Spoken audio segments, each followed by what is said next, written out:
Are people afraid of you, Beth? Uh-huh. Who's afraid of you, Beth? John. Your brother. And what is your brother, why is your brother afraid of you?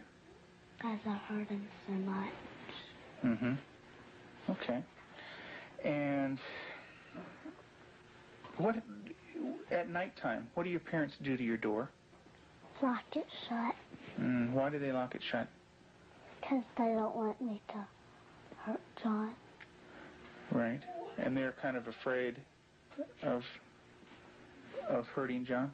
Of you hurting John? Mm-hmm. Okay. Are they afraid that you might hurt them? Yep. Would you, Beth? Mm-hmm. When would you do it? Nighttime. Okay. Why would you do nighttime? Because I don't like them seeing me do it. But they can feel me do it. Mm-hmm. And what would you do to them, Beth? Stab them. Okay. What would you stab them with? A knife.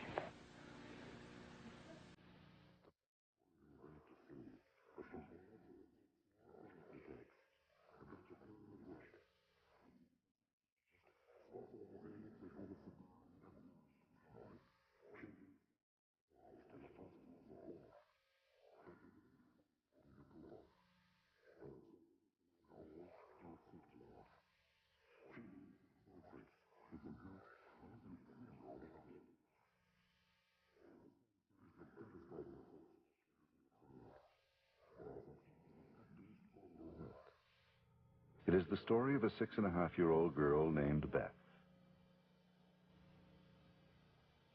Do you ever stick pins in people? Mm-hmm. Who? My brother. Okay. Do you do it a little bit or a lot? A lot. Okay. And what are you trying to do to your brother? Kill him. Why do you want your brother to die? Because I was hurt so bad, and I don't want to be around people. Okay. Who else would you like to stick pins into? Mommy and Daddy. What would you like to have happen to them? Die. Jesus could have lived to save Israel, yet he chose to die to save the world. Tim is the minister of a small Methodist church in the South. He and his wife Julie have been married for 12 years. Unable to have children of their own, they decided to adopt. In February of 1984, they received a call from the Department of Social Services telling them they had 2 children available for adoption. They were told that Beth, 19 months old, and her brother Jonathan, 7 months old, were normal and healthy. We did not need children to make our lives complete. We felt secure in ourselves and secure in our relationship, but we wanted to share that with somebody else. And we felt like we had a lot to pass on to a child, and that was what we really wanted to do. And when the phone call came, it was like, at last it's here. It seemed like a miracle. It had happened so quick. We'd heard of couples having to wait 5-10 years on a child, and here we had 2 young children. It was like the answer to our dream. Their dream became a nightmare when they realized that Beth and Jonathan had severe emotional problems. We had the kids with us, Beth and her younger brother John, for probably a couple of months until we began to learn something about their background and their past. And when we learned it, some things seemed to fall in place about her behavior and John's behavior.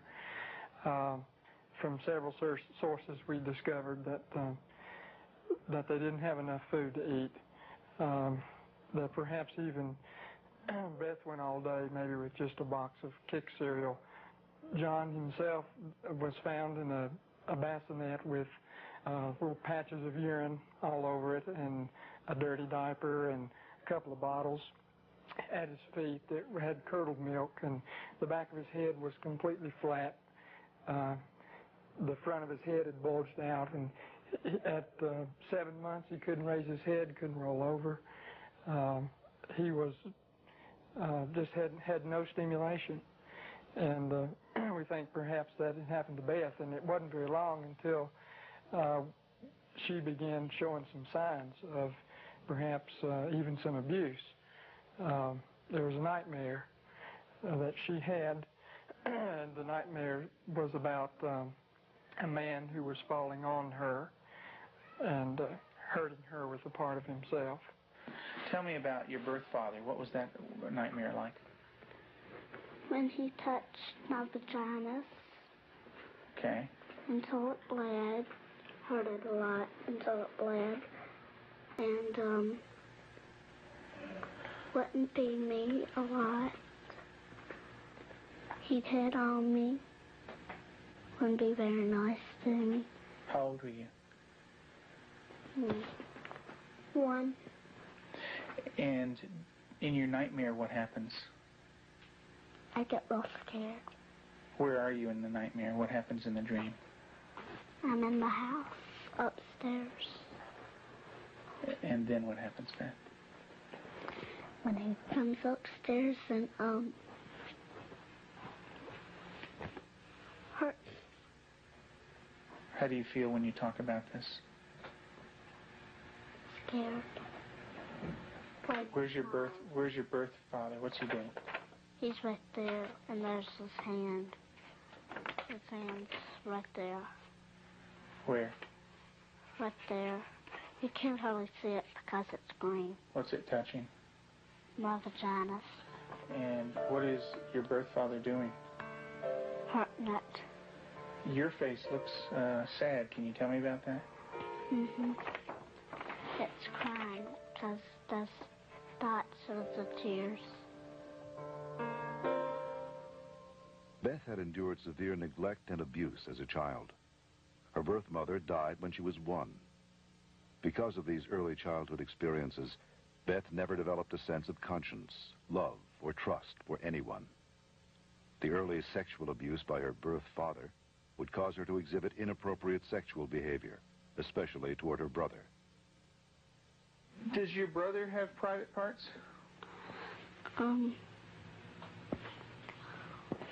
Yeah. Yeah? What is his private parts? Penis and butt. And what do you do with your brother, with his private parts, Beth? I heard it. Tell me about it. What do you do? Well, I pinch it, squeeze it, kick it. When you do things to your brother's private parts, what does he say? Stop. Okay, tell me that. Well, he says stop, but I don't stop. Do you hurt him? A lot. Okay. And would you like to do that to other boys? When I caught her with Jonathan one morning, she was molesting him. He was crying and his pants were down, and I said, Beth, what's happening? And she said, I pulled his penis and put my finger up his anus. And I said, didn't he say to stop? And she said, yeah, he did. And I said, did you? And she said, no. Have you ever rubbed your private parts? Do you do it a lot? A lot. How much do you do that? About every single day, and that's until I did it every single day until it got real bad and messed up, and I had to go to the doctor, and I did not like it. What do you mean by real bad? Well, it looked real raw, got all kinds of boo-boos on it, germs, a lot of stuff on my hand. And it bled? She started to masturbate at inappropriate times. I remember one time, specifically, when we were at the hospital waiting for Tim to come out. He was there visiting. And Beth and John were in the back seat, and I turned around, and she had her legs spread and was masturbating in a public parking lot. And I had tried to explain to her numerous times before that's private area. You don't do it in public places. And gone over that with her, and and it never seemed to faze her. And Julie, how often would your daughter masturbate? daily, constantly. Do you have animals, Beth? 4 of them. Can you tell me their names? Clyde, Shuggy, Darcy, and Annie. And Daddy said a day ago that there was a stray cat who did not have a home, so Daddy was taking care of it and took it to the vet when he had his flight to go. And what do you do to the animals, Beth? Stick them with pins. Do you stick them a little bit or a lot? A lot. What are you trying to do to the animals, Beth? Kill them. What do they do when you stick them with the pins? Well, Annie cries. She's a dog. She got baby birds down out of the nest, and we thought maybe she was just curious. So we explained that she could hurt them, put them back, and went through a whole sitting down and talking to her about the problem of it. And the next day we went out to check the baby birds, and they were on the ground dead with their necks broken. Let's talk about what happened once when you were smaller, when you found some baby birds in a tree. What did you do then? I took them out. Mm-hmm. And what did Mom say to you? That the mother will not come back if somebody touches her baby. Mm-hmm. Are the baby birds kind of small? Can you describe them for me? Well, they don't have their eyes open, but they can hear me, and they look up. Are they kind of helpless? Little baby birds? Can they fly? No. Can they run away?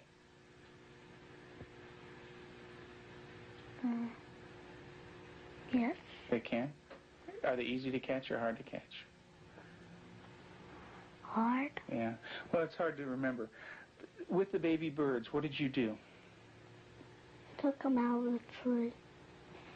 And what did you do with them? Played around too rough.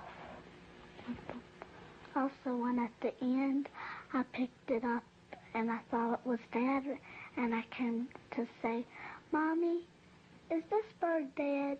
And she said, she called Daddy and said, Tim, and Daddy came and, I think I remember that they said yes. Mm-hmm. And so did the little baby birds die? I don't know. You don't remember? I just remember that I remember that Mommy and Daddy said the last bird we got was dead. Mm-hmm. Do you know what Mom said to me? She said that all of them were dead. Did you squeeze them? Did Baby Beth squeeze them? You're doing a good job, honey. Go ahead and tell me what happened. I squeezed them.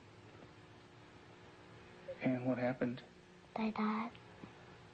But this kind of aggression at our animals, and even at our brother Jonathan, was beginning to grow to such an excess that our life was miserable at home. John would cry in the mornings and say his stomach hurt. For the longest time, we thought maybe this child has some problem with his intestinal area, or maybe he has allergies, and so we tried to get all that checked out. Come to find out, Beth was coming out of her room and hitting him in the stomach. And so as a last resort, just to protect him, we had to tie our door shut. So I guess for the last 3 or 4 months now, we've had to tie her in at night, sort of barricade her. The repercussions of Beth's tragic childhood led to uncontrollable rage. Despite the love and nurturing of her adoptive parents, she took this rage out on herself, on her brother, and on them. Her acts of violence became more and more cruel and frightening. Well, I noticed several, like paring knives in the kitchen, missing. And my first thought was Beth. And I felt a little guilty about it at first. I thought, nah. But I really didn't even mention it to her. They'd been gone several weeks. She was sitting at the table drawing and mentioned to me, "What do those knives look like that are gone, Mom?" And I said, "What knives, Beth?" And she said, "Weren't they kind of silver and about this big?" And I knew then, and then this little smile that's not a sweet smile, but a malicious type of smile. And I knew then, I thought, she's got them. Tell me about the knives. Where did you get them? From the drawer. And where else? Do you remember? Mm-hmm. Tell me about it. I got them from the dishwasher. What kind of knives?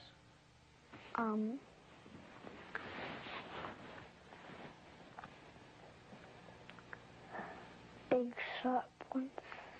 And what do you want to do with those knives? Kill John and Mommy with them, and Daddy. And when Mommy asks you about where the knives are, what do you say? I don't know where they are. What did you think she might do with the knives? My first thought was Jonathan. And the reason we thought that was that by this time, she had tried to kill John on several occasions and openly admitted that. In the basement, she was hitting his head against a cement floor. I heard his screams and ran down and had to literally pull her hands off, and she looked wild-eyed. Did you get real mad at him?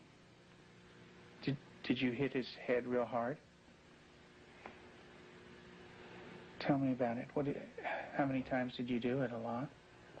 Mm. What was the floor like? Cement. And what happened to your brother? Tell me about it.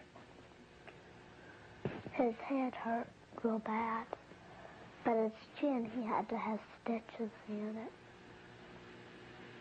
Could you stop? Use your words, Beth. No. Okay. What was your brother doing when you were doing this? Playing with the toys. Okay. Was he asking you to stop when you were doing it? What was he saying? He was saying, "Beth, stop." And what did you do? I didn't stop. I just kept on hurting him. What were you thinking when you were doing that? Thinking of killing him. How did you stop? What made you stop? When I heard Peter walking across the kitchen. Mm-hmm. It made me stop because I thought Mommy and Daddy would come. Okay. Did Mommy come? What did she do? She sent me to my room. Okay.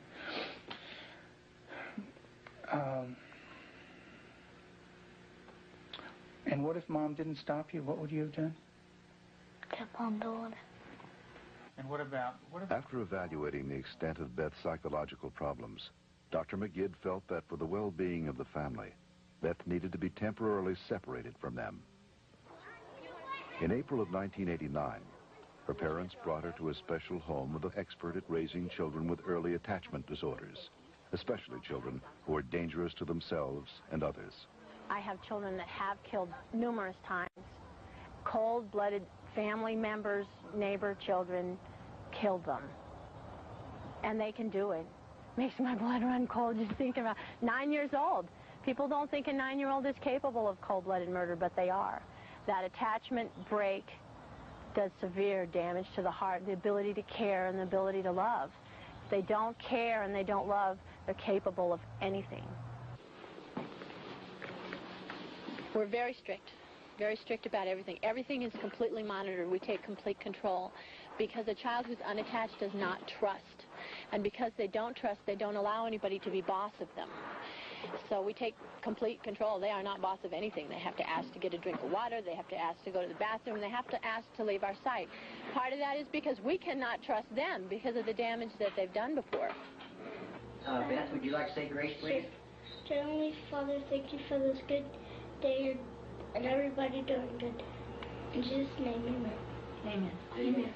They believe that they're evil. They believe they're from the devil. They believe that they are not a person of value. And we have to change that, and we have to build that from a child who's nothing, who's a bad kid in their own mind, to a child who's valuable and loving, and they see themselves as that.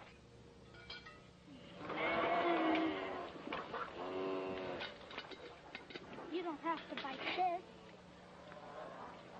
When they do a chore well, we can say, you did a good job, you're a good worker. And then it just builds that self-esteem little by little so that they change the way that they see themselves.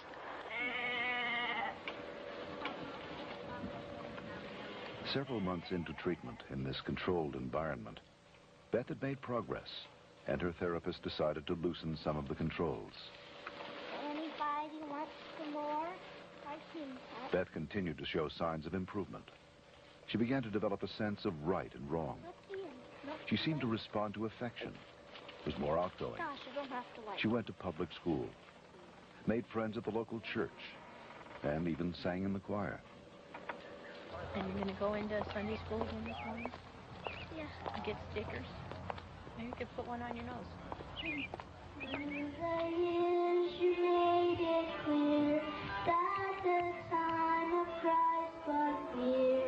Though the people couldn't see what Messiah ought to be, though your word contained a plan, they just could not understand. That's Elijah. Mm-hmm. Yeah, it's a beard. See his beard. There's his nose, and that's his... Oh, I see. Yeah, see his beard is kind of flowing in the wind and everything. Elijah taken up into heaven, the fiery chariot. Huh?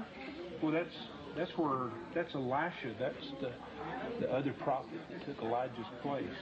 And he was left, and there's Elijah, you know. And he learned about sheep, and the Lord is my shepherd. Mm-hmm. March 3rd, you just got that yesterday, huh?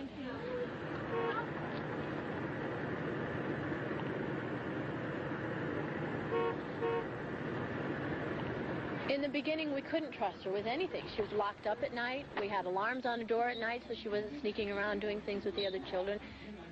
We don't worry about that anymore. There's no alarm on her door at night now. She sleeps in the same room with my own daughter, and I trust her that much. She brushes the dogs, and I trust her that much. Because she has earned that trust. She's learned it. She has a heart, and she has a love inside, and she feels bad when she does something now. In the past, because she didn't have a conscience, she didn't feel anything when she did something bad. There was just no feeling there. And now she does feel bad, and it shows in her face. I believe that Beth can make it. She's got a really bright mind. She's got a good heart now, which has done a lot of healing. She's got a really super set of parents. They're powerful, they're knowledgeable, they're motivated. She's done a lot of good work with you in therapy, with Cannell and with myself. She wants to heal, and that's the number one key. And she wants to heal because she has a family that really cares about her, and she wants to be with them. Do you know where that anger came from? That's when my birth dad hurt me. I had it all inside, and I remembered it, and I started doing it. And what did that do when it was inside? It made me want to hurt people really bad. And who did you hurt? My brother, my mom and dad, and animals. And animals. Who did it hurt the most? My brother. Who did it hurt the most? Me. Why don't you tell me that? It hurt. It hurt me the most. How did it hurt you the most? Because when I hurt other people, I'm hurting my good self. How do you feel right now, Beth?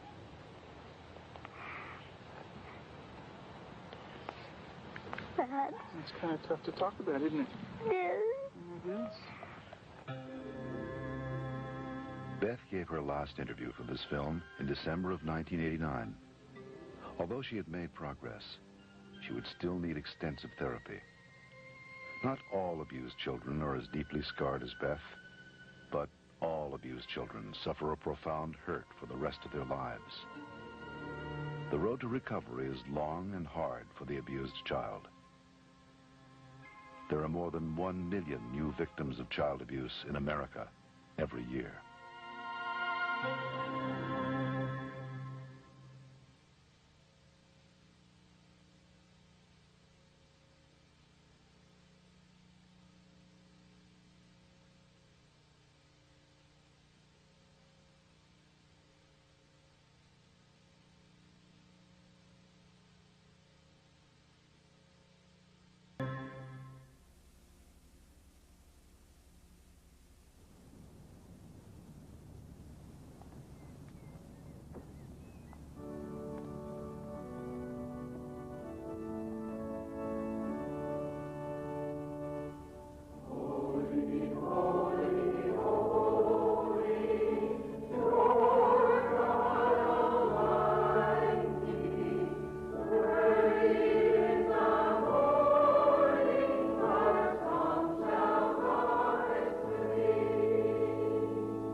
And now these three remain: faith, hope, and love. But the greatest of these is love. For love will not only lead us to each other, by so doing, it will bring us closer to God. And even when things seem difficult, as it must for us all, at some times, I tell you, have faith in love. And remember that as St. Paul tells us, faith is the substance of things hoped for and the evidence of things not seen. Let us pray. Holy, holy, holy,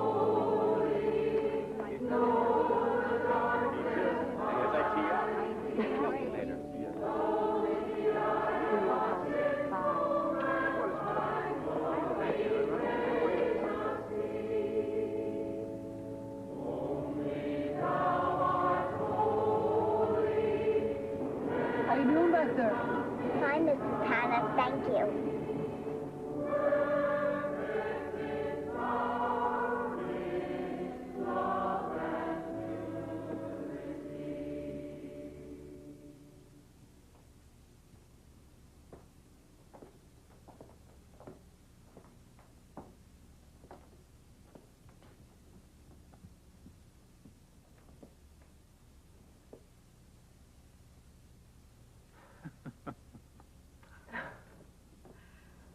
I know a fun thing. Do you think she'll like it?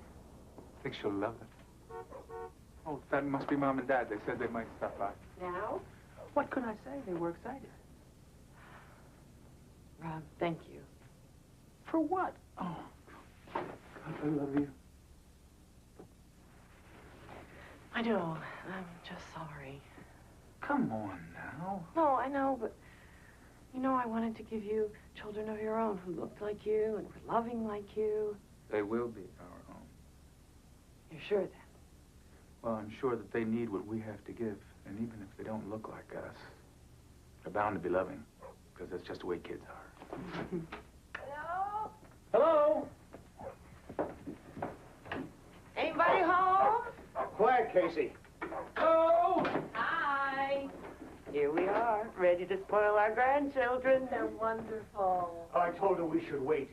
You two need to be alone when they get here. Oh, we won't stay long. My first grandkids, and they're twins. Oh. Well, sort of. Yeah. Well, come on, let's put these in their room. Okay. Dad, hi, son. How's it going?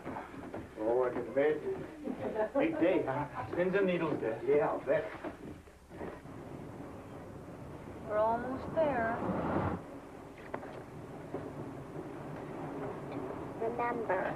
Excuse me, Catherine, did you say something? Oh, I was just reminding Eric to behave. If you're nervous, we can talk about it. You nervous, Eric? No, ma'am.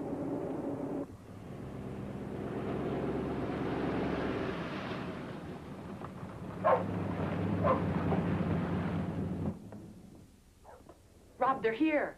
They're here. They're beautiful. Oh, just like their mother. Come on, Mom. Let's go see our kids.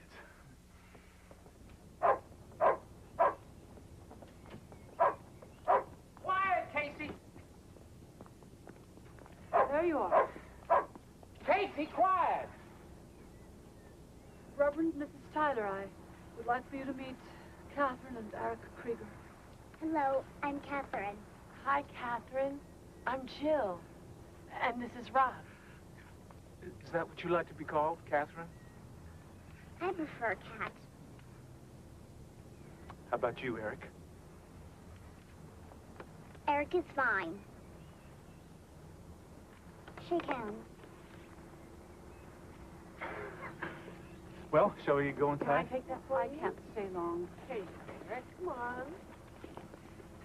Oh, thank you.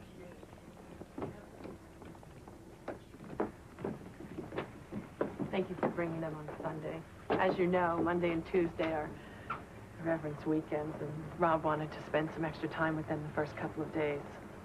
I understand. Mrs. Tyler. Jill, please. After all our conferences and home visits, I feel like we're friends. Thank you. Remember, this first month is just a trial period for all of you. We understand. But we've already decided. If Kat and Eric want us as parents, we definitely want them.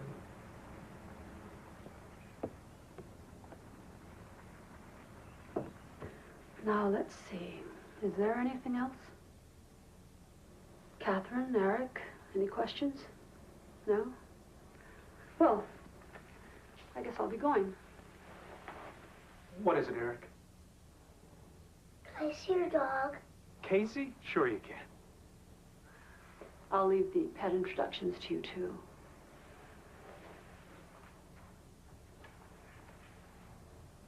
Eric, Catherine, the Reverend and Mrs. Tyler are going to take very good care of you.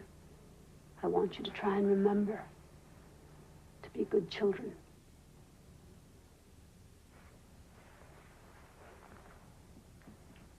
We want to thank you for all of your help. Well, thank you for your willingness to take them both. Oh, they're wonderful. Well, I'm nervous. You'll do just fine. Love and security. That's what they need. Well, that's what they'll get plenty of here. Please call if you need anything.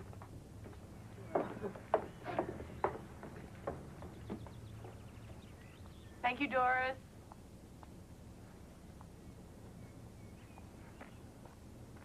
Eric, there's the ball. Throw it, throw it. Whoa. Okay, Casey, here it is, here it is. The bathroom's right across the hall. Would you like to see it? No, thank you. You can put your things on the dresser, and there are hangers in the closet. Do you want some help? No, thank you.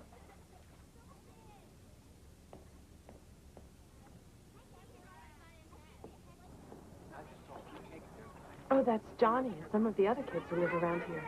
Oh, good afternoon, gang. Now, look. Now, you tell me. See it? Eric's going to fall. Rob will be careful. Are their eyes open? Can you hold up your fingers? How many you see? That's a bird's nest we found the other day. It's got baby birds in it. You want to see them? No. Thank you. Okay. Well, I guess I'll let you get settled.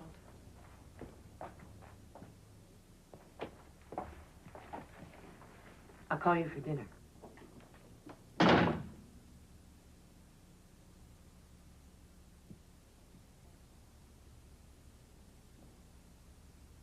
They're 4, and we're gonna get to watch them grow and fly away. But except you can't touch them because then the mommy bird won't come back and take care of them, right? Right. I know. Catherine. Cat. Cat.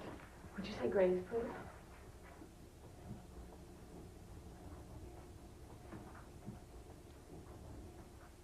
God is great, and God is good, and we thank him for this food. Amen. Amen. That's very nice. Where did you learn that? I worked there at foster home. No more foster homes. You're supposed to wait.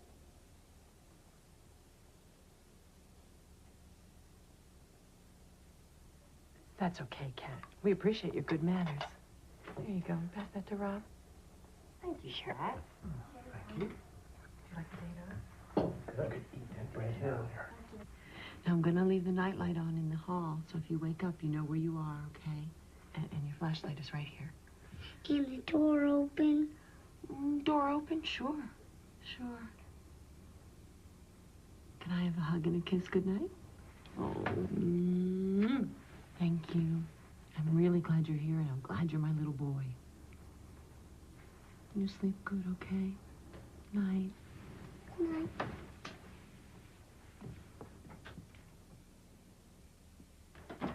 So if you get scared or you need anything, you just knock on our door, okay? I'll wake you up in the morning, and we'll take you to school. All right, then. Where's Jill? You don't want me to kiss you goodnight? That's okay. Where's Jill? Did I hear my name? I think she'd rather have you tuck her in. Well, how about both of us? No, I'll go say goodnight to Eric. Okay. Come on, sweetie, in you go. There you go. Everything okay? Good. We're really glad you're here, Cat. Night. Jill? Yes? Can I call you Mommy sometimes? I'd like that. I'd like that very much.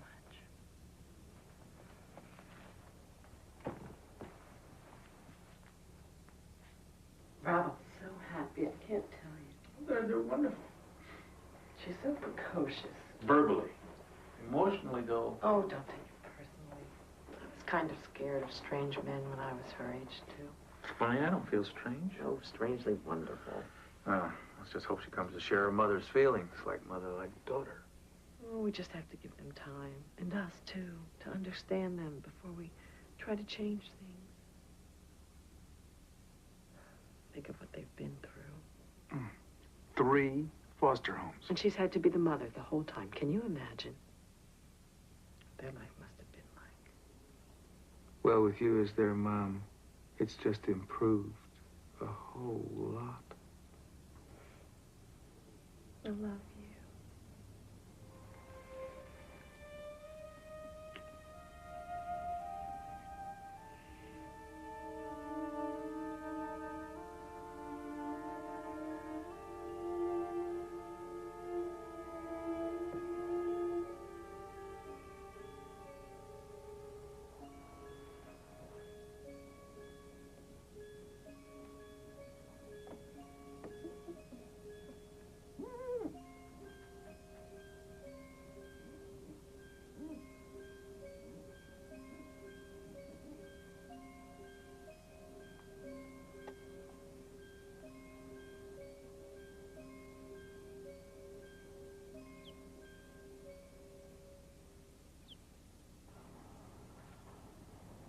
Gone. Gone? Are you sure they can't fly away? Look closer. Gone. Here, let me take it up. I'm gonna get the ladder.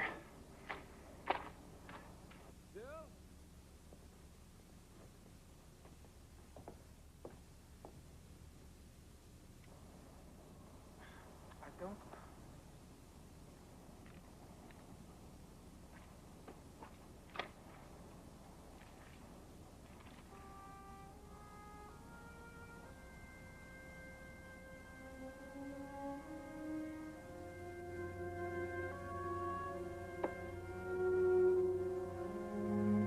Shadow. Shadow, go on. Go on, get out of here. Get out of here, Shadow. You Shadow do? I don't know. There don't seem to be any scratches.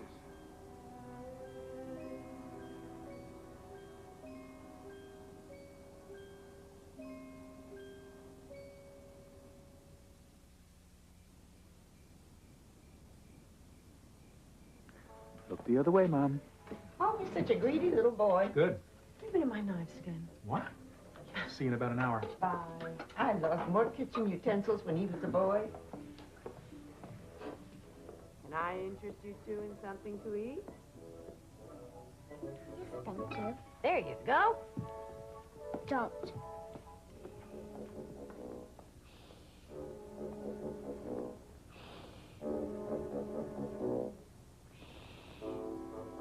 There you go. Can I interest you in some more? Thank you. Good. Well, it seems to me we might just have to stay on Sundays. Go. Jill? Oh, sorry. Eric, aren't you hungry? Don't. Excuse me. Catherine, why are you stopping Eric from eating? I'm not. Am I? See? I saw you, Catherine. Now I want you to take your sandwich and go up to your room, and I'll be up in a little while to talk to you about this. Now, Cat. Catherine. It's okay. That's okay, honey. It's not your fault. It's okay. You just eat your sandwich, okay?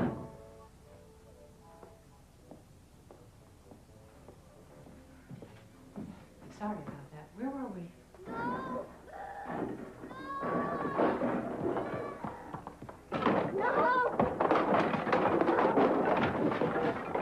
Catherine, stop! Catherine! Catherine! Catherine! Catherine! No!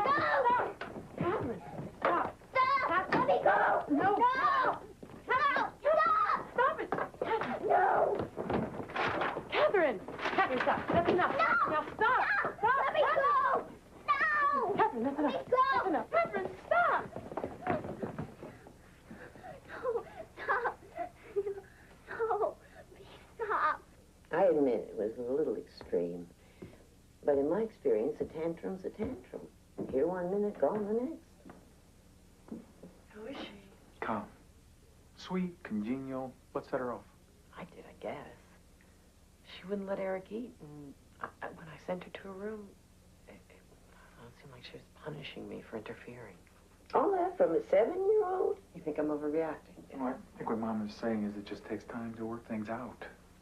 Is that what you're saying? More or less. Jill, these emotional outbursts are normal, especially during a period of adjustment. Bye. Thanks. Don't worry so much. Bye, darling. She's right. They're still adjusting. You have to learn to relax, honey. I know, I'm anxious, I admit it. But Kat and I can't both be Eric's mother. Will you talk to her with me? Sure. Catherine, Kat, I want to talk to you about what happened. We're not angry.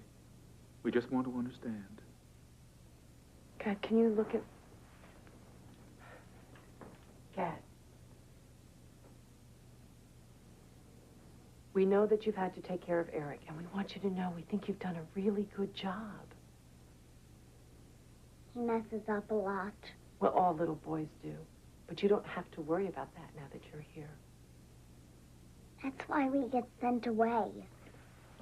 No one is going to send you away. We want you to be our little girl. Can you do that? Let me be the mommy and you be the little girl?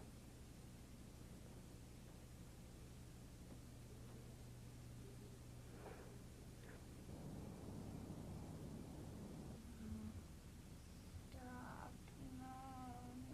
No. Stop.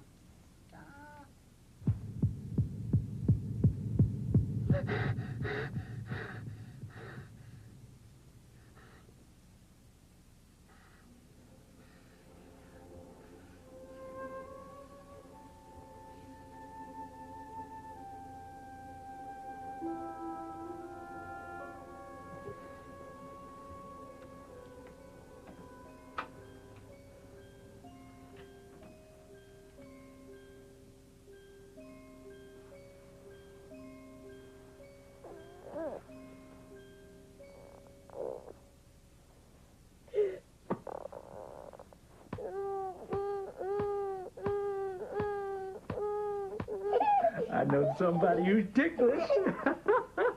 Yes, I do. Ow! What? Oh, I'm sorry. Did I hurt you? I hurt you. Let me take a look. Come on, let me take a look. It's all right. It's okay. Let me look. Eric, what happened? I fell. Gotta be careful on that bike, huh? Oh, I know what'll make you feel better. You know what? I have your cookies. Look, I have one for you, one for Kat, and one for Case. There you go.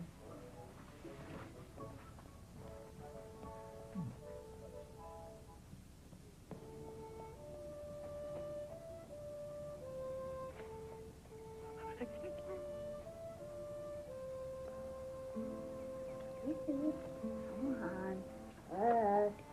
Down here. Come on. Casey, what I've got. Come on, Casey. Hello again. I had a feeling I'd find you here. Here, Casey. Come on. Here. What? So? Hey, it's over here.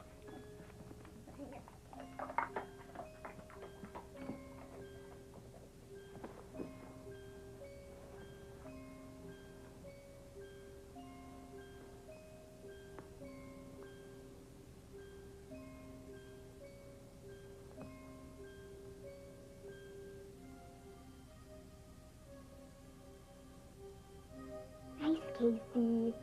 Good, Casey. Good, doggy. Here you go. Eat it. Yes. Nice, Casey. Good, Casey. That's it. Hey, little fella. Look what I got for you. See? Stairs. Great. Go ahead. Eat 'em. He bit me! What happened? He bit me! Well, we'll fix that right up. Come on, sweetie.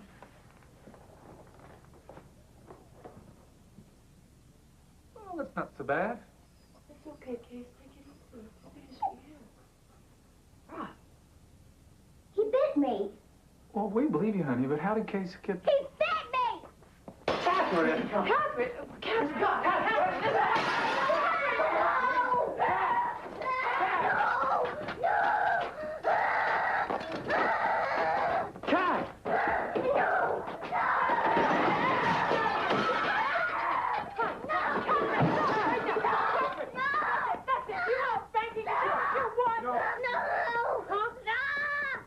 What's wrong? He bit me! I hate him! I hate you! I hate you! I hate you! I hate you!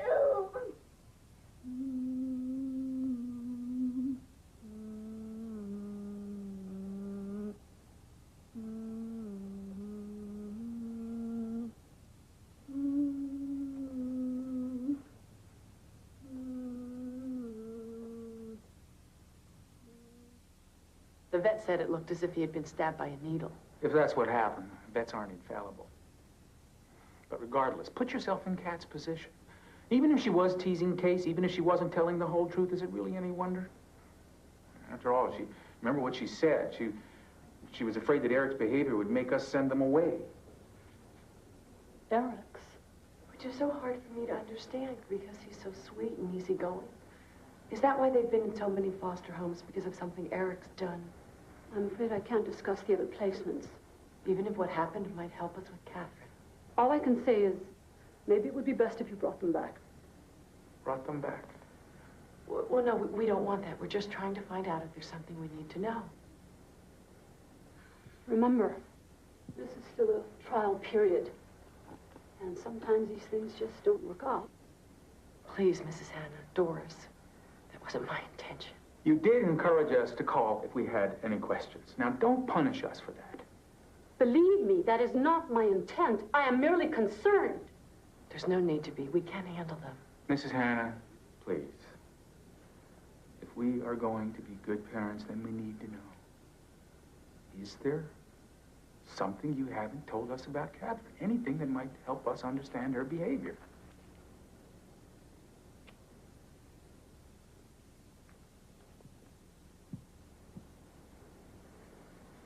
I am in a dilemma here. There are regulations. I am not allowed to say anything. But I really think it would be best if you brought them back. You're trying to tell us that Catherine may need help. Any child whose mother dies when she is very, very young would benefit from therapy. Can you tell us anything about the father? Why didn't he keep them?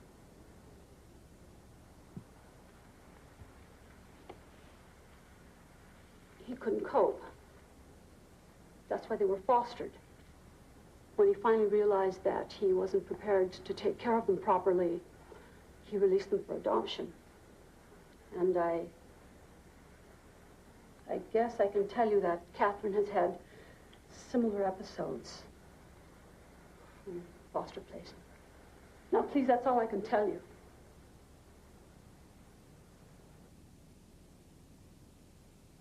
Are you saying you don't want them? No, of course not. I'm just saying I think we should give it some more time before we make a final decision. You sure you're just not looking for a way to justify sending her back? That's unfair. I'm the one who got us into this. Since when? We made this decision together. I don't want you to feel pressured, that's all. What I'm feeling is that there's a little girl in there who needs to know that we're committed to her. They both do. Indecision, it's just adding a lot of stress for all of us. Once we make up our minds, when she feels secure, she's going to be fine. And if she's not? Then we'll take her to see someone. Honey, Doris is right. We have a whole lot more to offer her than all those foster homes that they've been in. You have a lot more to offer. And you, both of us together.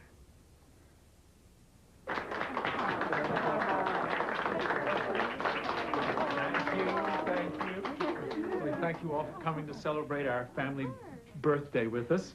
Now, without any further ado, we would like to reintroduce to you our newly adopted forever son, Eric. And our forever daughter, Catherine. Cat. Eric and Catherine Cat Tyler.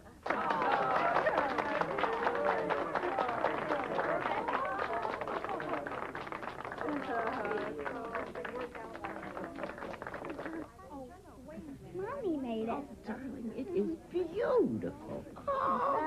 So where's Grandpa Henry? Well, I think I saw him talking to Eric and your daddy. So, Eric, now that you're officially a member of the family, can I count on you to take me fishing? I don't have a pole. You don't, huh? Well, it just so happens I happen to have one your dad used to use. I've been looking all over for you. Oh, you have you? Well, your brother and I have been having us a conversation. What about? Grandpa's gonna take me fishing. Can I go? It's just for men. No. First you and I go, young fellow. Then your sister here and me. I'm older. It's okay, honey. You're both going to get a chance. It's okay. Daddy, Mommy told me to tell you to bring Eric inside. She did, huh? Well, come on, big guy. Oh, guess we've been summoned. Here we go. That's the way. Oh, here we go. There, girl. Now, what can we talk about? Us. Us? Hmm? What about us? Grandpa Henry, if you let me go fishing first, you could be my sweet daddy bear. Oh, I'm your grandpa bear. You've got a daddy. Oh, not a daddy. A sweet daddy. And I'll be your little honey. And you could do whatever you want because I'm so hot. Stop it!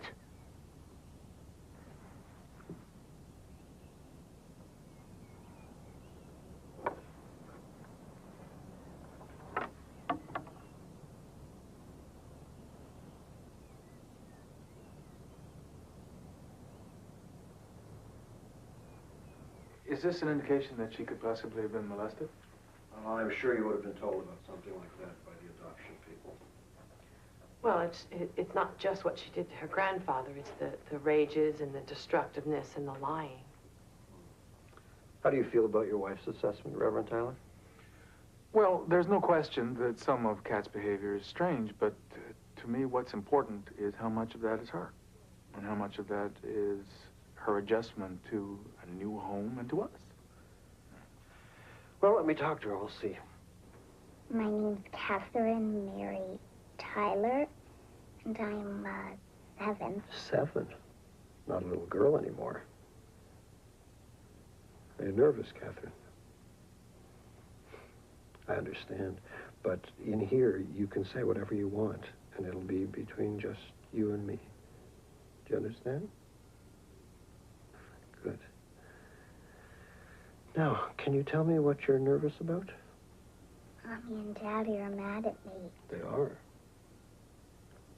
Because I get mad at them. And because of Grandpa. What happened with Grandpa? I don't know. He wanted me to sit on his lap.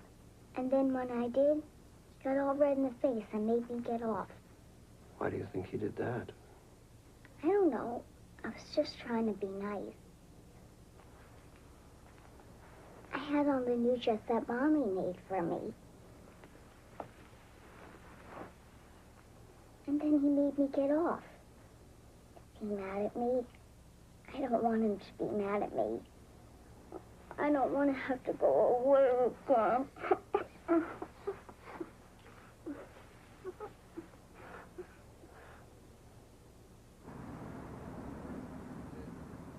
Do you think her behavior falls in the normal continuum? All I'm saying is that we've taken her to see someone. What do you want to do, shop around till you find someone else who says that she is mentally ill? Rob, your father did not misunderstand. He said that she fondled him. She's a little girl.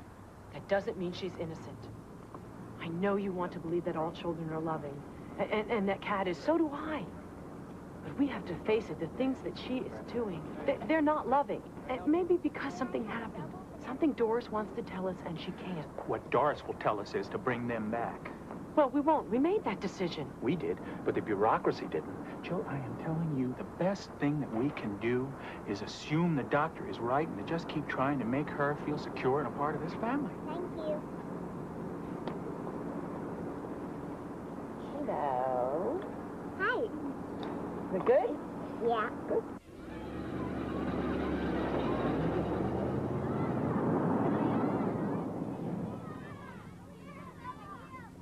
Kat. Kat. Bye, Mommy. Hi, Kat. Hey, how about a kiss? What's the matter? Nothing. Let me see. Let me see. Pull your arm out. Come on.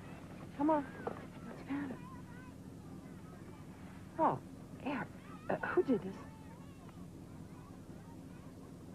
Eric, tell me who did this. My teacher. So, Eric, shall we play a game? Good. I know that you're afraid to tell me who hurt you.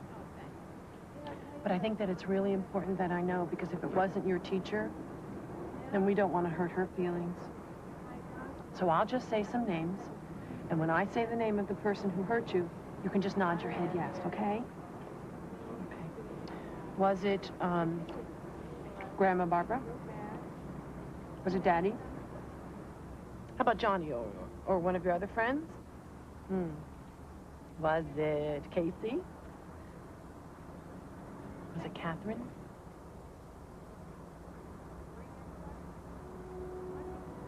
Okay, that's very good. That's very, very good, Eric.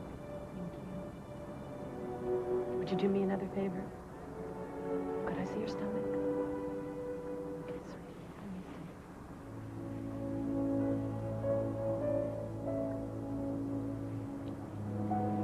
Thank you, sweetie. Can I have a hug?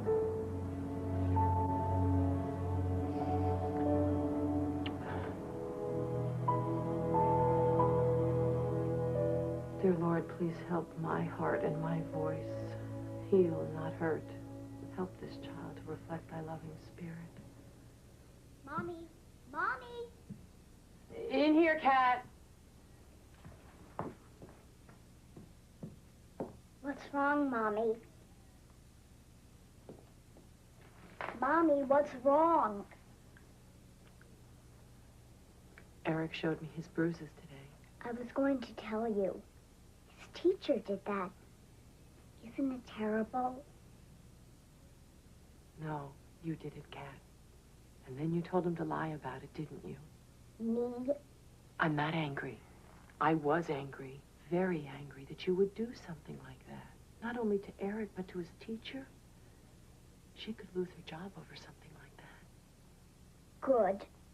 Good? What do you mean? Cat. Cat. You're going to send me away. No, sweetheart, we're not going to do that. I didn't mean to. Are you telling me the truth?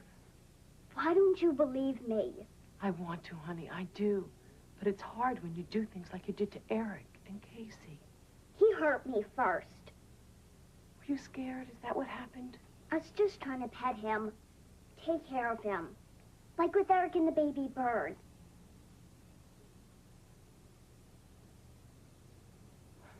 Did you take the birds out of the nest?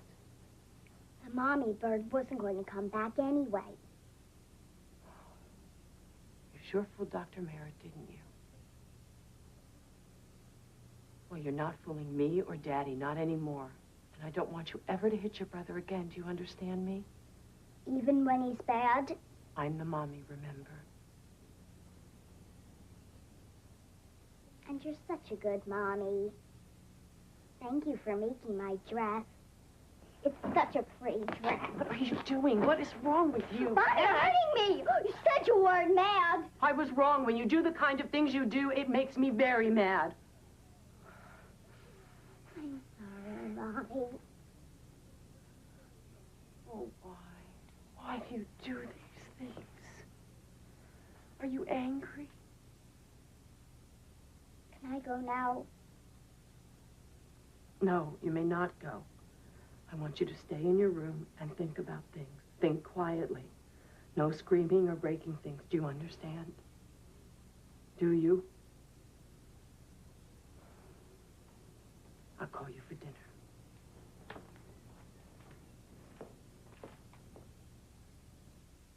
A whistle he can blow if she tries to hurt him. Joe. He's terrified. Well, that's no reason to reinforce his fears. Oh, Rob, would you stop denying this? She killed the birds, and she's been sneaking around the house at night, and what she does is sly and deliberate and cruel. And what's worse, it doesn't even seem to matter when she's caught. She was gloating. She all but admitted that she fooled Dr. Merritt. Now, how could she do that? Well, I don't know. Maybe he saw what you wanted to see, a sweet little girl. But there is no doubt in my mind that it's her behavior that has had them in so many foster homes, not Eric. Oh, no. How else are we going to find out what we need to know to help her? Doris won't tell us. She will. No, she won't. What she'll do is take them back. You heard her. You heard how careful she was. She's bound by privacy laws and ethics. Well, she has to. You don't understand. I'm scared. Not just of what she might do, but Eric is so easy to love. But Kat, I want to love her. I keep trying. But the more things happen, the more distant I feel. I want to love my daughter, and I can't.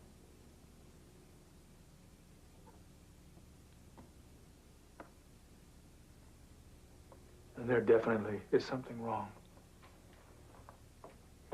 Because I do not know a more loving woman than you. Thank you. I needed to hear.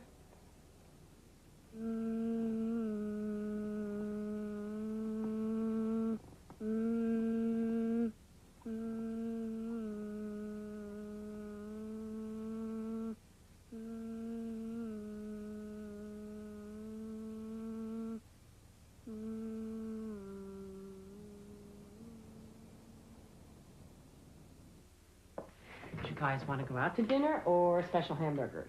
Special hamburger. You got it. You want to help me set the table? Sure. Daddy, Oh, what is it? can I go downstairs and play? Sure you can, big guy. We'll call you.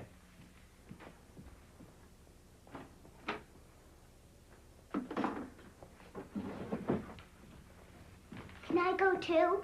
No. Yes. I thought you were going to help me set the table. Is it all right, Mommy? Sure, honey.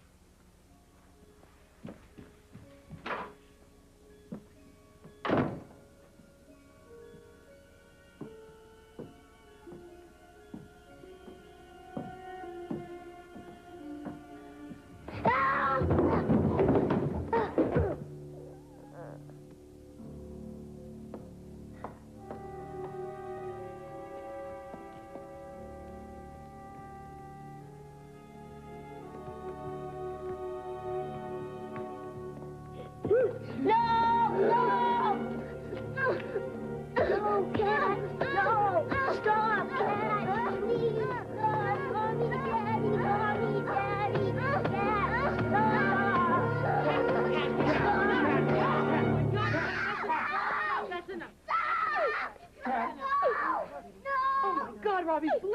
Look, just get him to the hospital. Oh, my God, what about her? I'll stay with her. Get him to the hospital.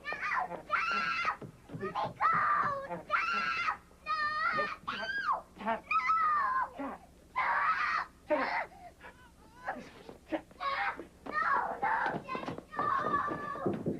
Cat. Cat. Cat. No. No. Cat. No. No. No. Cat.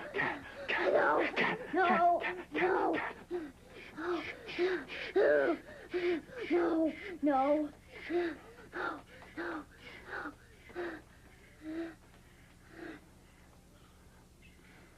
I didn't mean it, Daddy. I didn't mean to hurt him. I know. Honey, I know. He'll be all right. Is there very much blood? Well, you beat his head on the floor, Cat. I know. I'm sorry. I'm really sleepy. Why don't you just stay here, and I'll call the hospital. Okay. Daddy, will you please close the door?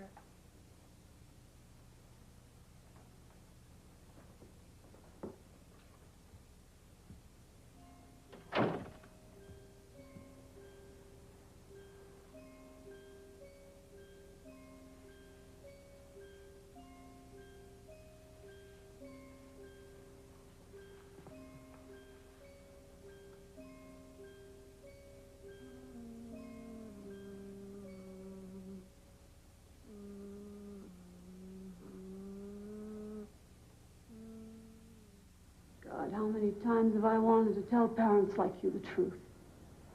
To send something anonymously in the mail. This has been coming a long time. I'm sorry. We all do the best we know how. Not always. Sometimes we hide behind regulations, which are there for a reason. The parents thought they'd be giving up their privacy along with their children. Well, all I can tell you is what I saw with my own eyes. Anything, please.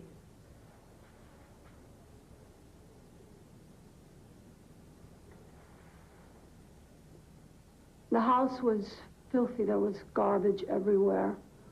The whole place reeked of urine.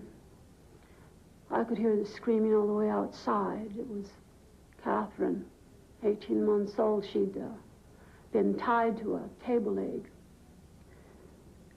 She was lying in all the filth on the freezing kitchen floor, wearing nothing more than a little sunsuit, which was all caked with her own. Anyway, I picked her up and tried to comfort her, but she went stiff in my arms. And she would not stop screaming. I've seen some horrors in my time. Anyway, I walked through the whole house and there was no one there. It had been the mailman who had called when he'd heard all the screaming. And Eric? He was lying in his crib. His diaper hadn't been changed for days. His skin was infected. There was a bottle of milk lying next to him, except the milk was so sour it had curdled. And he had a strange bulge to his head. And I couldn't figure out what it was. Until I picked him up and noticed that the back of his head was flat. Apparently he'd been lying like that for weeks. Where were the parents? The mother was in the hospital. When I went to see her, she just stared. Never said a word. The nurses told me that she'd been beaten and that she had refused treatment for pneumonia. They said they thought she wanted to die. And she did. What about the father? All I can tell you is that he would take off and leave the two babies with their 13-year-old sister. A sister? Do you think she would talk to her? Maybe.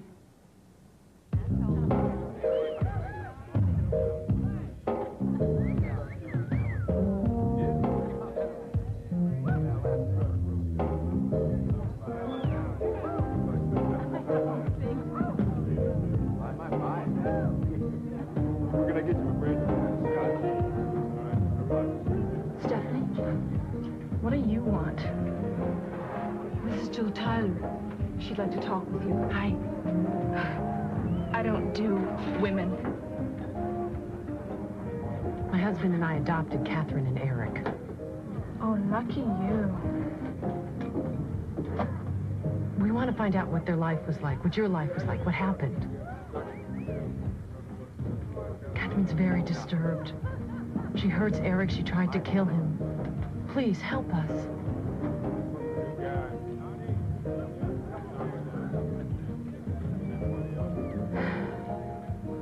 Lucky me.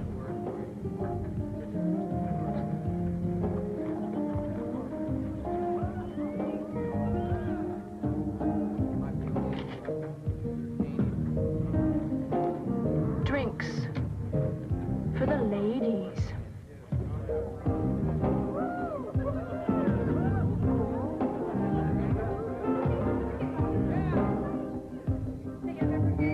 Stephanie, no one's blaming you. You can blame who you want. I did what I had to. He'd get drunk and come in my room. And when I got bigger, I'd fight him. He'd beat me up. But I'd still fight him. And after I got to be more trouble than it was worth, that's when he'd go upstairs. She was just a baby. What do you think I was? I can still hear her screaming. The dog going crazy. Except one night she stopped. I thought she was dead. I snuck upstairs. Almost. He passed out. I had to roll him off of her.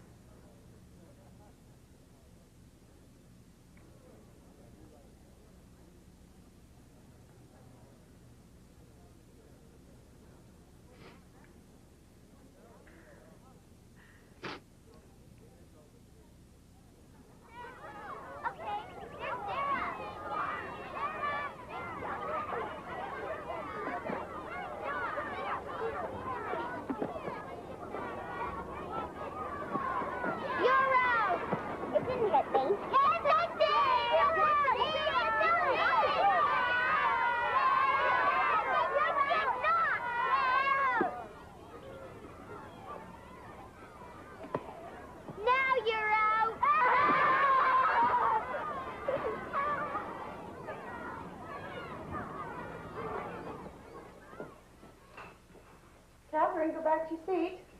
Catherine? Hey, you did that on purpose. Did what? Okay, you two. Catherine! Catherine!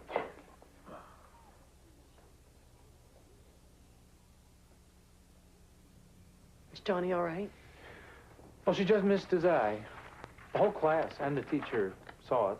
And when I asked her why she tried to cut him with the glass, you know what she said to me? What glass? Well, Rob, it was more than neglect. She was abused sexually from the time she was a tiny baby. A lot of kids are abused, but they don't try to kill people. I don't think it was just the abuse. I told you these two children have haunted me. For years, I couldn't do anything except move them from foster home to foster home, hoping against hope that something would work. Then I found this book. Kids Who Kill. Will it tell us what we're supposed to do? What did you think of it?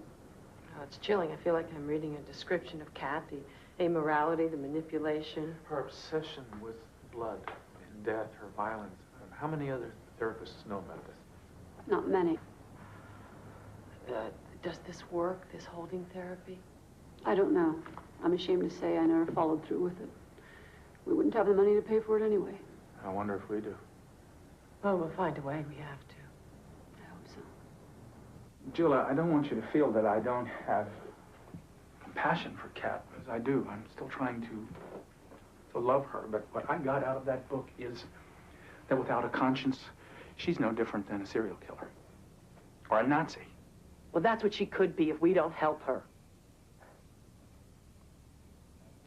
Rob, I'm sorry. I'm just trying to understand.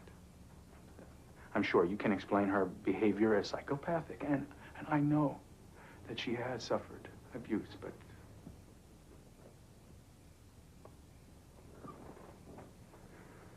to me, you know what it looks like to me? It looks like evil. And I don't know that you treat evil, and I don't know that you can. Even the person who wrote that book isn't sure. She's just 7. The book said a child of 7 can still be helped. Maybe. Okay, she's innocent on one hand and she's evil on the other. I mean, how about some balance here? Come on, Jill. No, I mean, what do you want to do? Just throw her away? I never said that. You're a minister of the gospel, Rob. Don't you beat me up with religion. Okay? I believe in redemption. I do. But she's tried to kill twice. What if we can't reach her? I'll tell you what I believe. That she was hurt. Terribly hurt. And that pain and rage give access to evil. And that love and security open us to goodness and to God. She has love. She has security. But she can't feel it. She's never been able to feel it. And that's the question. Will she ever? I don't know. I don't know. But all I can tell you is what I feel in my heart. And these children were sent to us for a purpose. Jill, I'm just going to say this once, because I feel I've got to. You know, we don't have to keep them both. We can give Catherine back. That's the cost per day? Per hour. And the insurance said that it won't pay for a pre-existing condition. Airfare alone will use up everything we've saved. Well, how about a second mortgage? Not enough equity. What about work, the church? They need us both there. Eric, too? Well, the doctor said if he's not acting out and our resources are limited, well, then we should concentrate on Kat. Well, I know Mom and Dad will take in Eric and Casey, but the money. We borrow, and we use our pension plan. I mean, what choice do we have? None. None.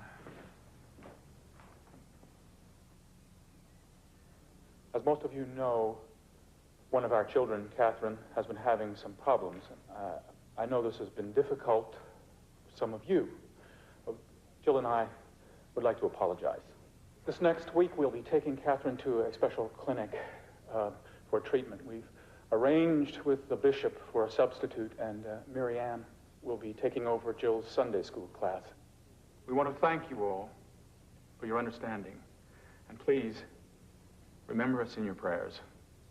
Now, if you will rise, we will sing hymn 187.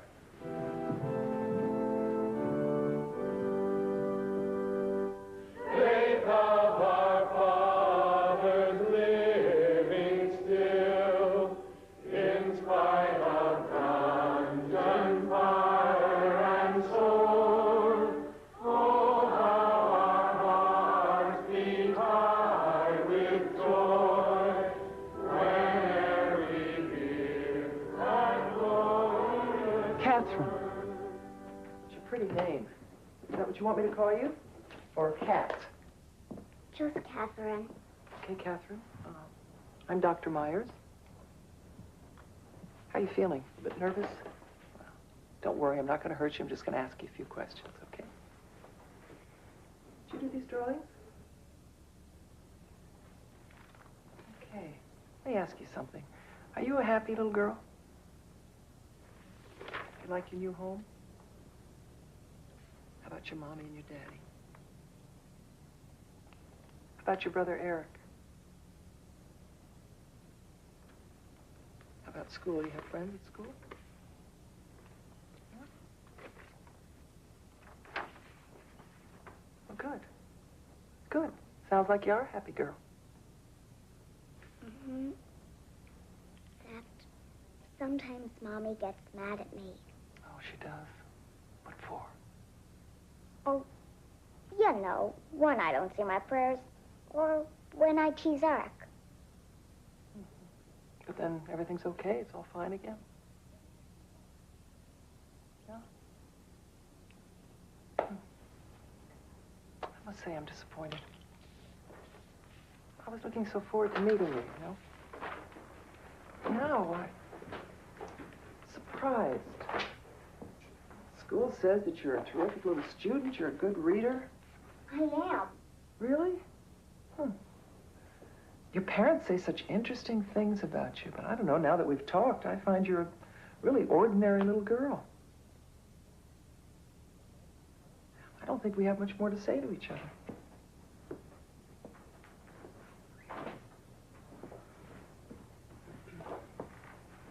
These kids, are they more interesting than me? Me's okay. Yeah, they're real interesting. This one is, that's Peter. He sets fires. This is Heather. She pushed a little girl into a pool. Why? She said she wanted to see someone drown. You know, we've got a dog. Want to know what I do to him? I don't know. Is it interesting? I stick it with needles, sharp ones, till he bleeds.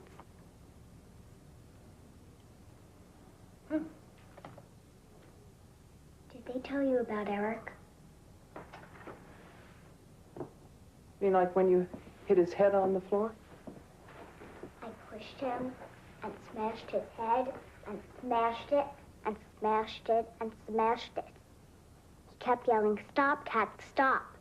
But I wouldn't, except Mommy and Daddy made me.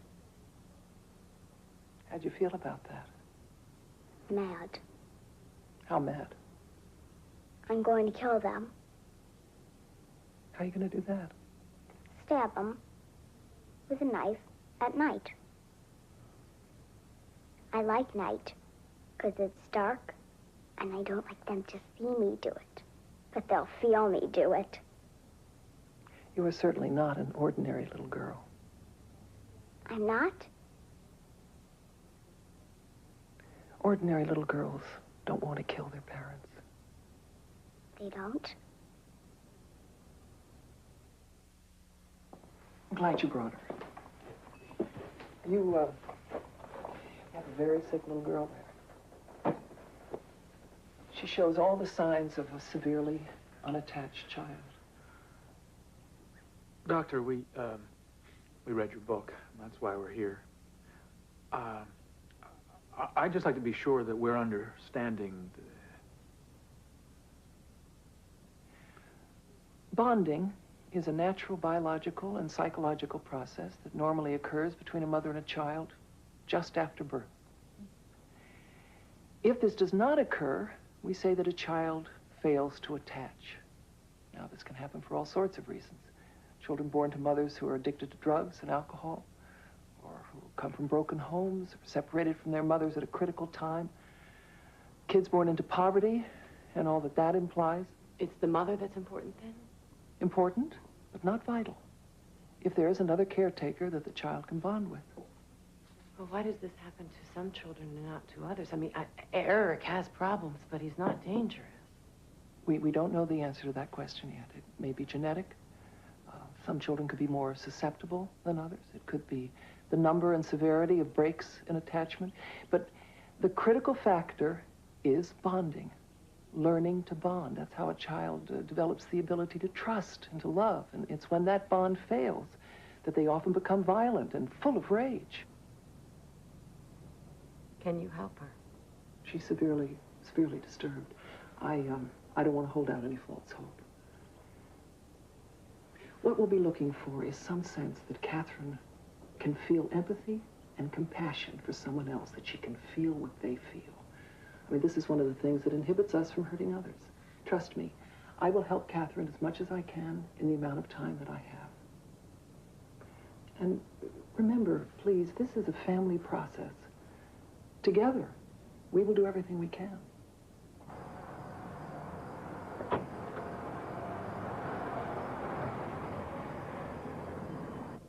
Come on. Oh, no. You don't know how good it is just to be able to talk to someone. Yeah, us too. Nobody understands. You can see why they call it a hidden disease.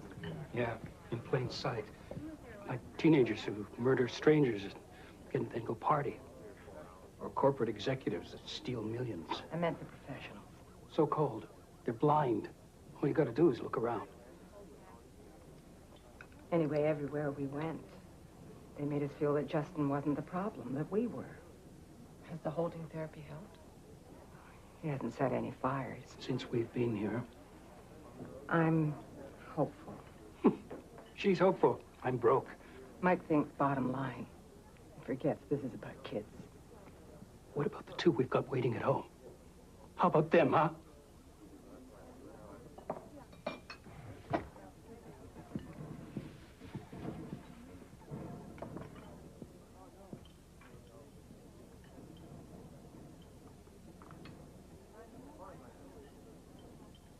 How long have you had Justin? Had him. He's not adopted. It was a late pregnancy. I was really sick. I nearly died. It was a month before I could even get home. But then, he just screamed every time I touched him. And he got so colicky and nervous that I was afraid to touch him.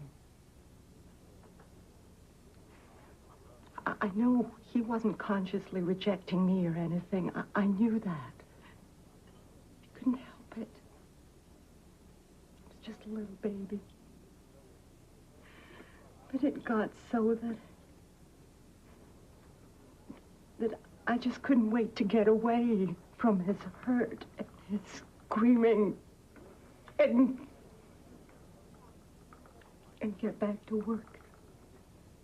Put him in daycare.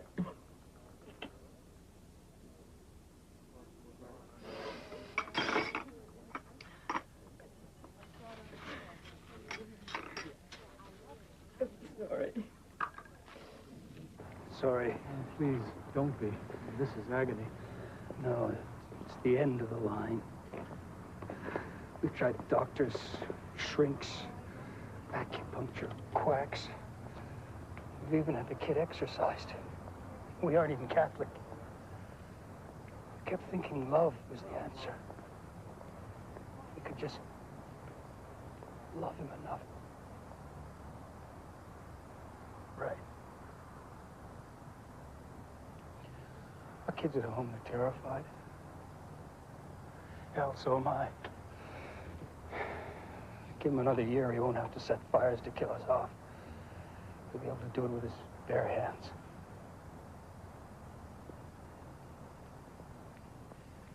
Good night.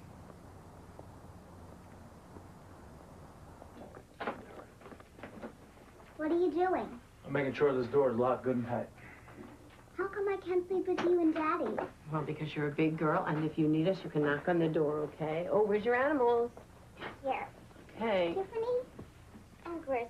Okay, in you go. There you go. There's your friends. Nice and hard. Hi.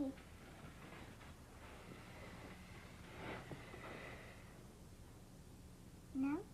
Dr. Meyer says I'm special. Well, you certainly are special, especially to us. Good night.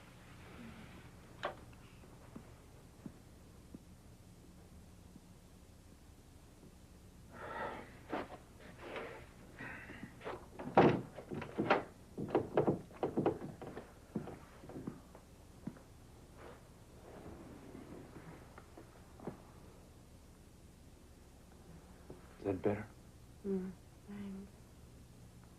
I keep wondering if we're going to end up like Mike and Laurel. No, we won't. Keep telling me that. Well, we'll just have to keep loving each other. Do you think she can get out the windows? No, she's safe. No, don't hurt me. Stop.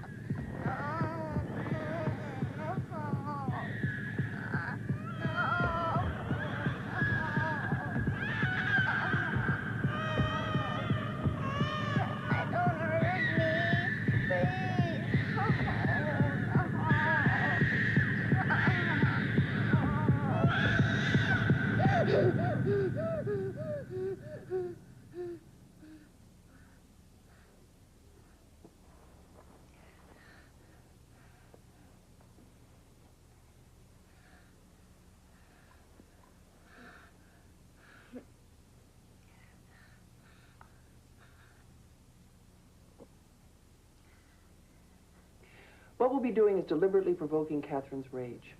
We'll all be holding her, and at first she'll seem very passive, until she realizes that she can't get up, and that's when you'll see the rage. Now, I have to warn you, this is not pleasant to watch, but you must trust me. It's only by provoking her rage that we, and she, will have access to the pain that's buried so deep. Have any questions? Okay, Kat? You comfy? I'm fine. Look at me, honey. Yeah. How do you feel when we hold you like this? Okay. Talk to me, honey. To me.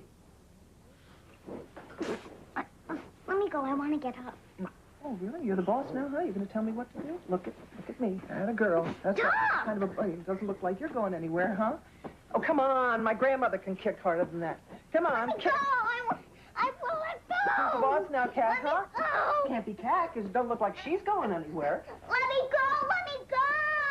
Who's the boss, Kat? I am.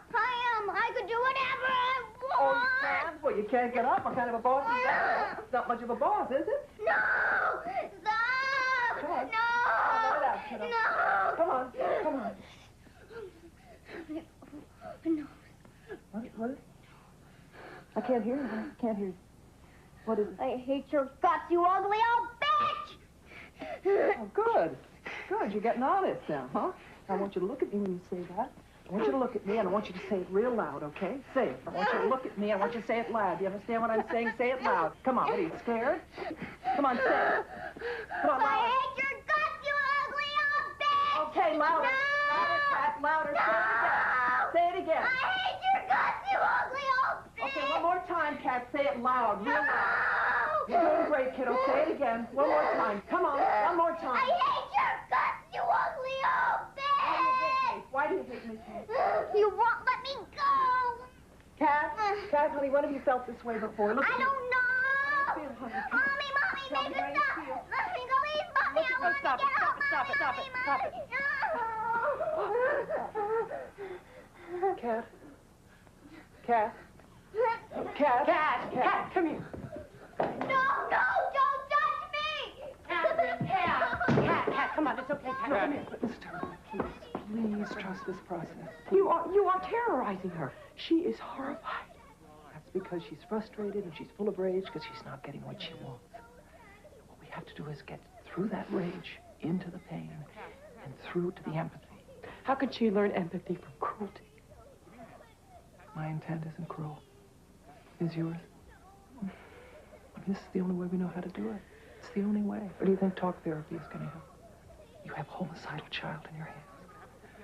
Let's try to do something before she kills someone. Cat? All right, come on. Okay, come on. Cat. No, come on, Cat. Let's go. I hate her! Okay, come on. No! It's all right. Okay, let it out. Let it out, Cat. Stop! Let me go! I want to get up! No! All right. Stop! Okay. No! You're doing good. No! You're doing great. Say it louder. Stop! Louder. No! No! Come on, scream. Ow! Mad! You mad? What are you mad at? You! Oh. Louder. Okay, louder, Cat. And right at me. Right at me. I hate you! I hate you! I'm going to kill you! Oh, say why? Why do you want to kill us, Cat? Why? I don't know. No, say why, Cat. I Why do you... don't know. Let it out, Cat. Come on, Kate. Let it out. I'm going to choke you to death like a baby bird. And Kitty, I'm going to stab you with a knife. With a knife! Say why, Cat. Why do you want to kill us? You're hurting me! All right, Cat. Good girl. You're doing good. No. Okay, sweetie. It's okay. Oh. It's okay. Oh, honey, you're doing great. I guess that's enough for today, huh? I think this takes as much out of us as it does out of her. I know. I wish there was an easier way. You ready to go? Oh, my goodness, you're so warm. I think she's starting to feel the pain underneath the rage. It's progress. I hope so. It's been 6 weeks. Only 6 weeks. Rosemary, we have to go home. Oh, no. Oh, please, just a little more time. I know. We've agonized about this, but there's just no more money. And our son is... No, I understand. Well, I ordinarily wouldn't allow this, but you both have been especially sensitive to this training. You've learned a lot. I think you can do this work at home. But together. There must always be two of you to handle the rage. I'm available. You can call me. Day or night. You pay for the phone call. I'll pay for my time. Thank you.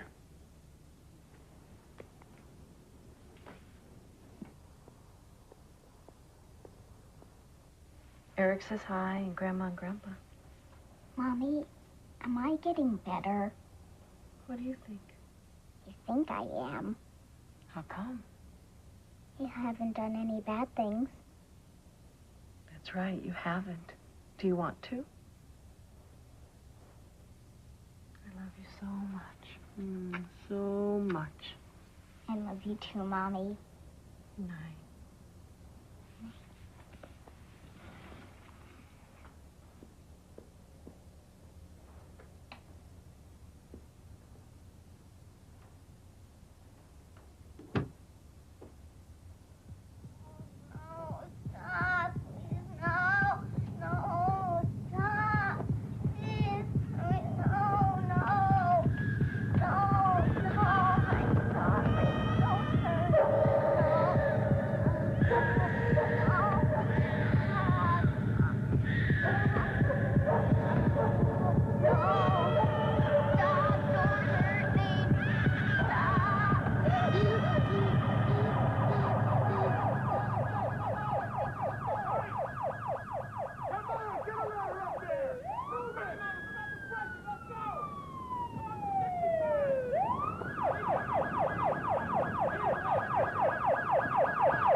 We didn't. We're here. You're safe. You forgot me. Kat, we didn't forget you. We just had to go see about the fire. Did Justin do it? Yes, honey, he did. Did he burn anybody? No, thank God. Okay, it's time for bed.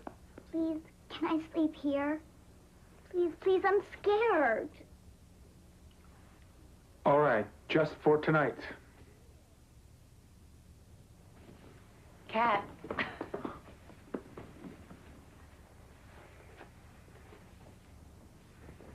Kat, what are you doing?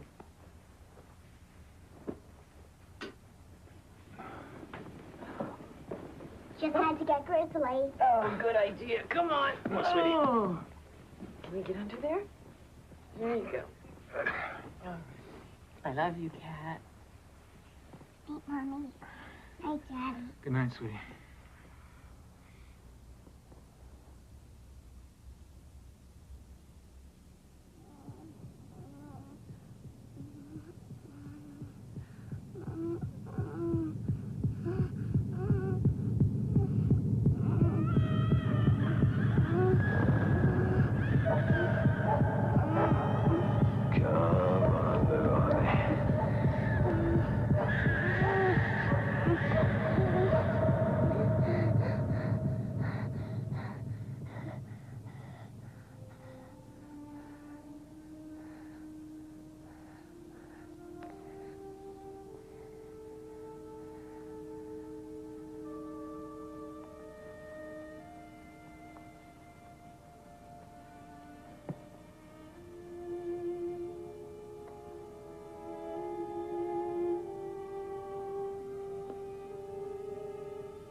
I can't pretend to know why it happened and happened now. I can only speculate.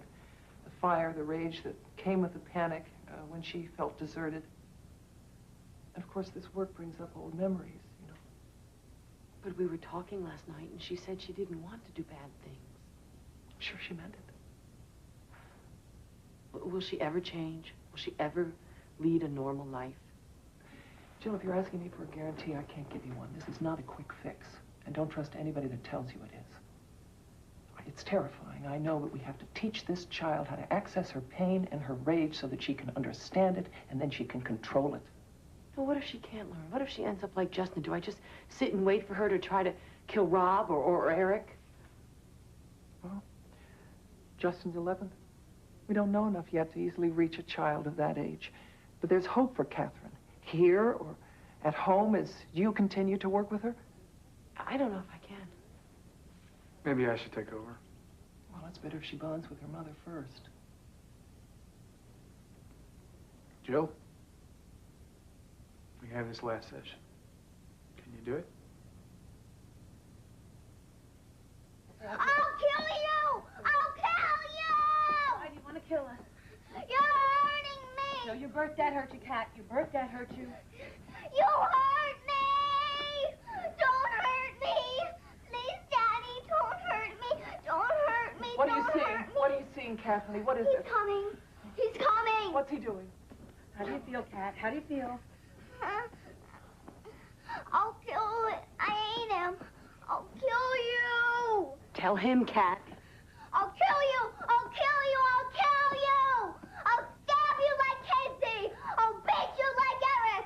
I'll burn you like Justin. You'll die, and you'll bleed, and you'll hurt, and you'll die, and you'll die, and you'll die, and you'll die. How do you feel, Kat? Mommy hurts. Mommy, I hurt. Louder, louder. I hurt. Hold me, Mommy, hold me. Hold me, Mommy, I hurt. Hold me.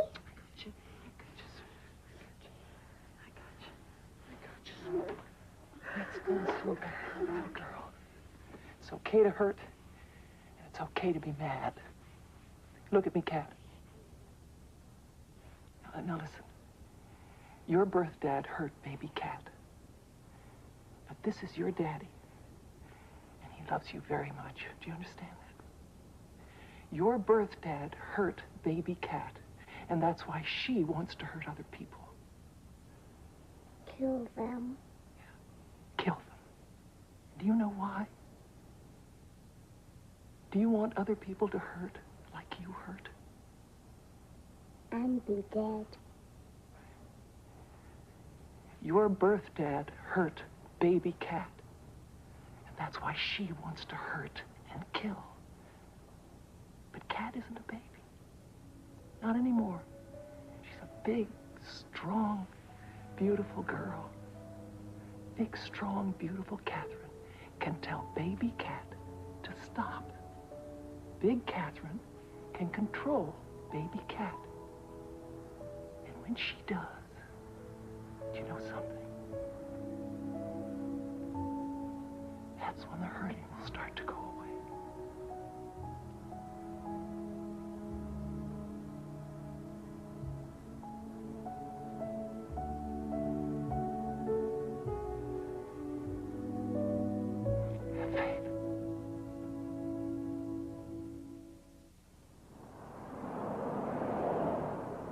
A few months ago, I preached a sermon to you about love. I said, even when things seem difficult, have faith in love. This morning, home again, with my family, among those that we love who love us. That's what I was going to tell you again. Implying that those who have faith live happily ever, or at least happier ever after. But I want to confess to you here, today, that my faith is being tested as it has never been tested before. And it breaks my heart, as it breaks my heart to know that children can be so thoroughly neglected and so brutally abused that they lose their capacity to love and to be loved forever.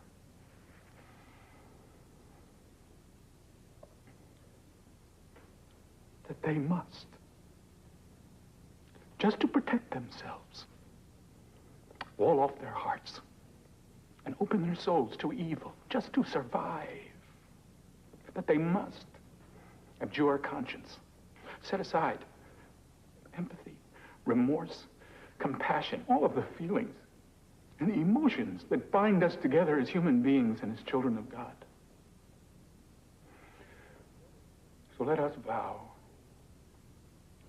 to protect every child from neglect and abuse and all of the other horrors of the world, so that all children everywhere will always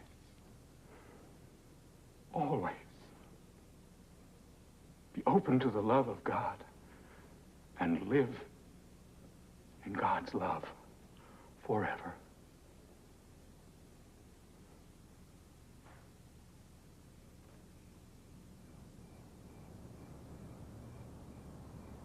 So it was okay staying with Grandma and Grandpa? Can I go back? You sure can. You can even go fishing. But right now, we'd like you to stay with us for a while, because we missed you so much. Is that okay? There's nothing to be afraid of, sweetheart. Do you have your whistle? Oh, you sure do, huh? Okay, put it back under there. Okay, let's go to bed. Sleep tight, son. All right. See you in the morning. Down you go. Down you go. There we go. Night, Cat.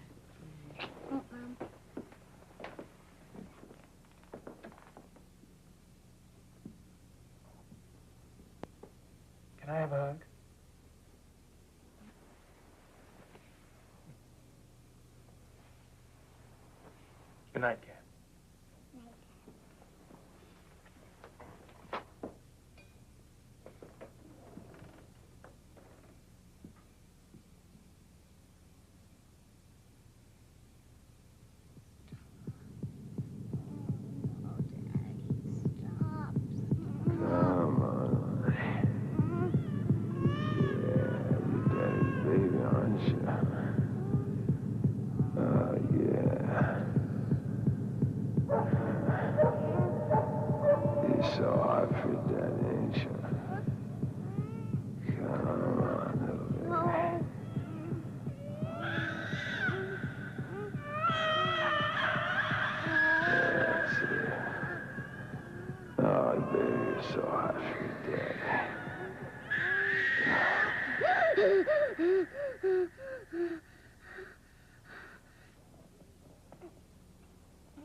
No.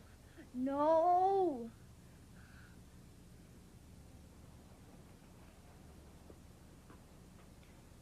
Come on, little honey. No, Daddy, no, no.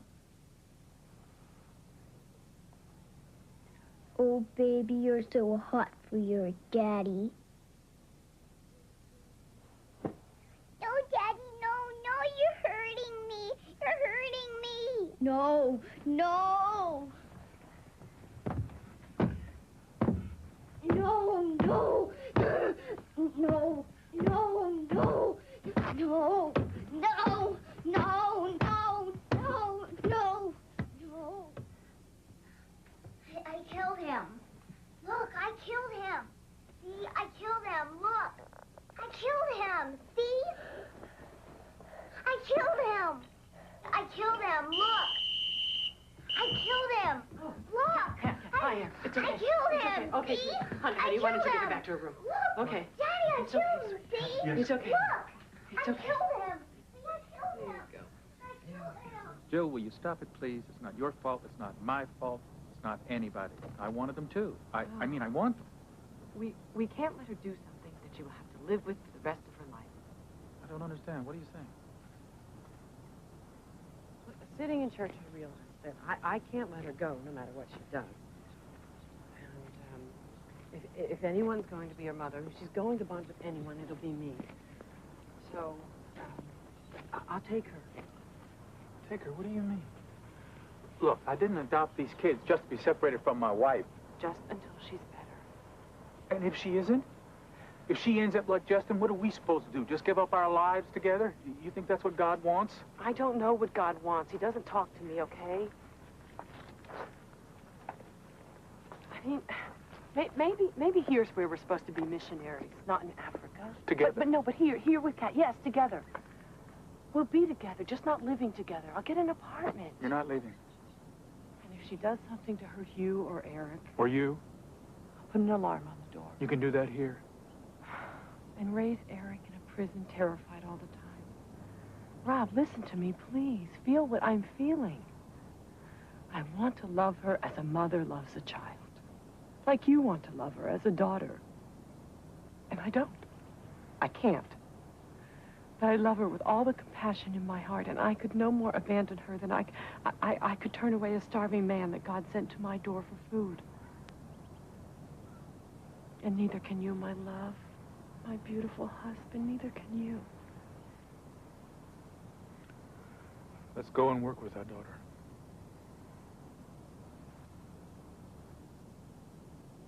I don't want to. Okay, honey. Okay, Ken. I'm so scared. We love you. We love you, honey. We're just trying to help you now. No, let me go. No. No. All right. Stop. No, let me go. Jill. No, I'm a good girl. Don't hate me. Don't hurt me. No, let me go. I'm good. Stop. No, I'm a good girl. Don't hate me. Let me go. Jill. No, Jill. don't hurt Jill. me. Jill. Jill.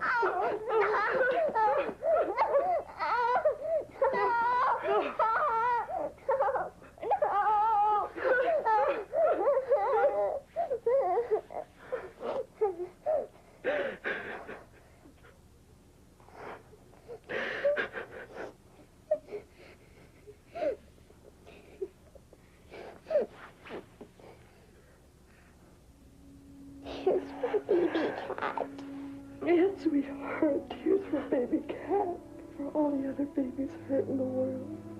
We need mommy and daddy to hold them and to love them. Don't cry. Don't cry. What are you feeling, Cat? Tears. Tears for you, Mommy. Tears for you.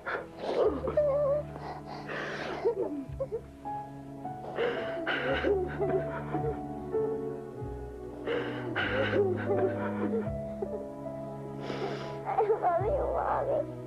I love you, Daddy.